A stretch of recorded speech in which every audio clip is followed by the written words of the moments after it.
High-grade Gundam Legilis.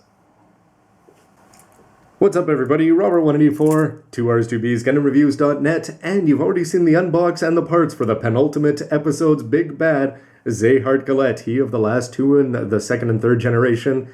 And after seeing the parts, now it's time to put it together into the menacing, perhaps, form of the Yui's ultimate mobile suit.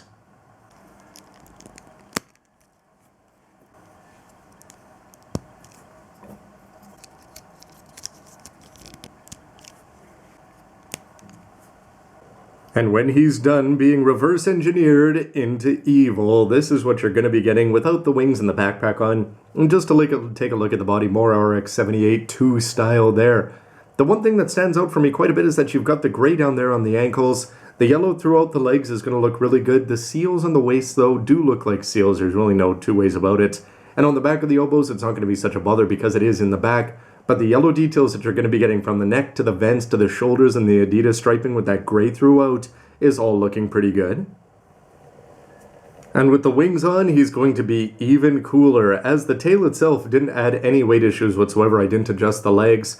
The fact that you've got the wings there, and that no matter what angle you look at them, you're going to see some gray on the inside though, but that's definitely a good thing compared to just hollow white that you'd see on things like the advanced grade. This guy's looking pretty sharp. The only thing being is that when he spins around there, is you're sometimes going to lose that little bit of yellow there that you would normally stand out a lot more on the shoulders, just because your eye is going to be drawn to that overwhelmingly white on the wings. To posability, where you saw that the legs are just going to be on old school ball joints there, so you can bring them up but off to the side, yeah, you're hardly going to get any motion whatsoever, which compared to something like the H3 Orbital, which can move around 00 style, is a little bit disappointing. The knee is still going to look really good though when it's bent there, as you're going to have the white armor coming up and the yellow revealed. The ankles move all over the place, so it's a pretty good lower body except for these splits issue. And upper body, you're not going to have any posability there for the waist section except for the fact that it's going to rotate. The arms, if you want to get the shoulders out of the way, you could go and spin those around, I suppose.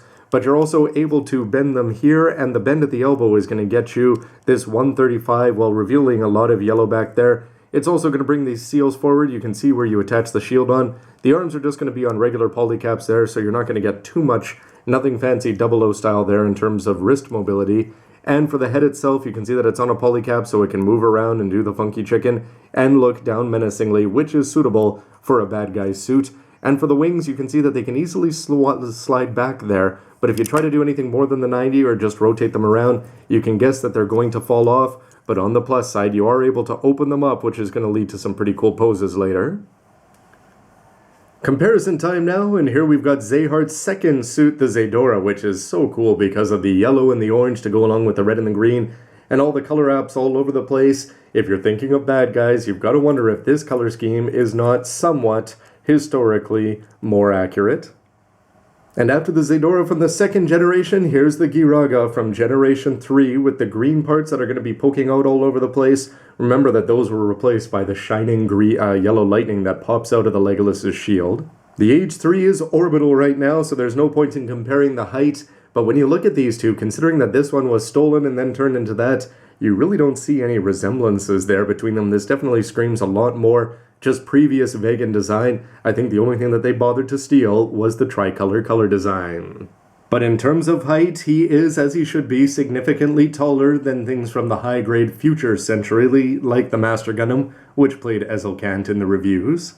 And finally, though it's not the Dark Hound, it's the DB here, and it's going to be in Diva colors. Yes, Aasim and Zeheart. What a tangled web they weave from their high school friendship, albeit as a spy from another planet, to their eventually fate a generation later. Now, armed up with the Legilis rifle in hand, that's pretty much just going to look like a gray block. You can see that he's not going to have his feet flat, but again, nice like yellow details all over the place. You can angle those wings to make them look a little bit cool, but you can probably guess that he's going to be somewhat limited in his ground poses, if only because you're not able to move the hips too much out to the sides. Bringing the BR across the other way, though, you can use that tail as a little bit of a support, although you don't need to, and it seems to not cause any weight issues, but you could have him hold that gray block with an underhanded pose there. But putting him up aerial is going to do a good job of showing off some more yellow on the feet.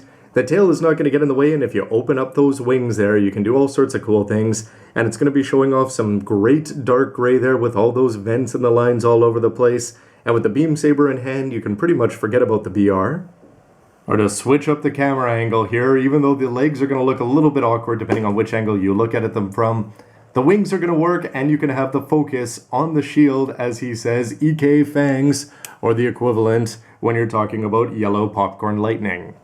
And the tail, thanks to the fact that it's going to have those movable points back there and be able to twist and rotate all over the place, you can have it go between the legs, off to the side for the hips, and if you want to put a hand on there and actually have it look like he's shooting it, it's still not going to be all that bad. And I'd say that this Legilis core is more something fitting from G generations, but it's not going to look all that bad thanks to the fact that they're going to give you the yellow there on the backpack, which you're going to see in MS mode, but also the front Adidas stripe, which you're not going to see in MS mode as it's buried in the chest there. But again, the white, the details, and those little black seals on the wings actually make this sort of look, well, no, he's still just a chicken on a stand, it looks like. Albeit a chicken with a very nice custom attachment point, as you can see, it's going to slide on there quite nicely and securely. And there he is for one more pose with the cannon over the shoulder. Anyway, everybody, I'm going to wrap up my look at the mobile suit here, but don't forget to stick around for the verdict, all the good and bad things I can pick out for this kit, so that you can make your own call as to whether this is the right kit for you. But of course, I'd love to hear your opinion down below with a comment, so that people can get all sorts of ideas. Anyway, everybody, thanks for watching. See ya. Come on, Zeheart. It's not really worth losing your head over.